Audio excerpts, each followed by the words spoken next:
আজকের সবচেয়ে বড় খবর এসেছে মধ্যপ্রাচ্য থেকে। ইরান এবং ইসরায়েলের মধ্যে চলমান যুদ্ধ এখন আরও ভয়াবহ রূপ নিচ্ছে। আজ যুদ্ধের সপ্তম দিনে উভয় পক্ষই নতুন করে বড় ধরনের সামরিক হামলা চালিয়েছে, যার ফলে পুরো অঞ্চলে উত্তেজনা চরম পর্যায়ে পৌঁছেছে। সর্বশেষ তথ্য অনুযায়ী আজ ভোরে ইসরায়েল এবং তাদের মিত্রবাহিনী ইরানের রাজধানী তেহরান সহ বিভিন্ন সামরিক স্থাপনায় ব্যাপক বিমান হামলা চালিয়েছে। স্থানীয় সংবাদ মাধ্যম জানিয়েছে একাধিক বিস্ফোরণের শব্দে কেঁপে ওঠে তেহরান শহর। অনেক জায়গায় ধোঁয়ার কুণ্ডলী দেখা গেছে এবং উদ্ধারকর্মীরা দ্রুত ঘটনাস্থলে পৌঁছে উদ্ধার কাজ শুরু করেছে।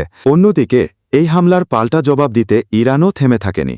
ইরান আজ ইসরায়েল এবং মধ্যপ্রাচ্যের বিভিন্ন স্থানে থাকা মার্কিন ঘাঁটির দিকে ক্ষেপণাস্ত্র এবং ড্রোন হামলা চালিয়েছে বলে জানা গেছে।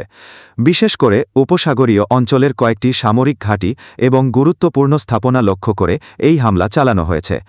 এদিকে আরেকটি বড় খবর হল, ইরানের হামলার লক্ষ্যবস্তু হিসেবে মধ্যপ্রাচ্যের আরও কয়েকটি দেশও জড়িয়ে পড়েছে। আজ ইরান বাহরাইনে অবস্থিত ইসরায়েলি দূতাবাসের কাছাকাছি এলাকায় হামলার চেষ্টা করেছে বলে খবর পাওয়া গেছে। পাশাপাশি কাতারের একটি মার্কিন সামরিক ঘাঁটিতেও হামলার চেষ্টা চালানো হয়েছে। বিশ্লেষকদের মতে এই যুদ্ধ এখন শুধু ইরান এবং ইসরায়েলের মধ্যে সীমাবদ্ধ নেই। ধীরে ধীরে এটি পুরো মধ্যপ্রাচ্য অঞ্চলে ছড়িয়ে পড়ার আশঙ্কা তৈরি হয়েছে। অনেক দেশ ইতিমধ্যে উচ্চ সতর্কতা জারি করেছে এবং তাদের আকাশসীমা ও সামরিক ঘাঁটিগুলোতে নিরাপত্তা বাড়ানো হয়েছে। এদিকে যুদ্ধের কারণে সাধারণ মানুষের জীবনও ব্যাপকভাবে ক্ষতিগ্রস্ত হচ্ছে। ইরানের বিভিন্ন শহরে আতঙ্ক ছড়িয়ে পড়েছে। অনেক মানুষ নিরাপদ আশ্রয়ের খোঁজে শহর ছেড়ে অন্যত্র চলে যাচ্ছে। বিশ্বের বিভিন্ন দেশ এই পরিস্থিতি নিয়ে গভীর উদ্বেগ প্রকাশ করেছে। আন্তর্জাতিক সম্প্রদায় দ্রুত যুদ্ধবিরতির আহ্বান জানিয়েছে এবং শান্তিপূর্ণ সমাধানের জন্য আলোচনা শুরু করার দাবি তুলেছে।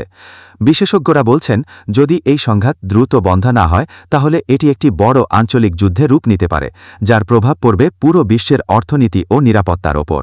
সব মিলিয়ে ইরান এবং ইসরায়েলের মধ্যে চলমান এই যুদ্ধ এখন বিশ্বের সবচেয়ে বড় উদ্বেগের বিষয় হয়ে দাঁড়িয়েছে।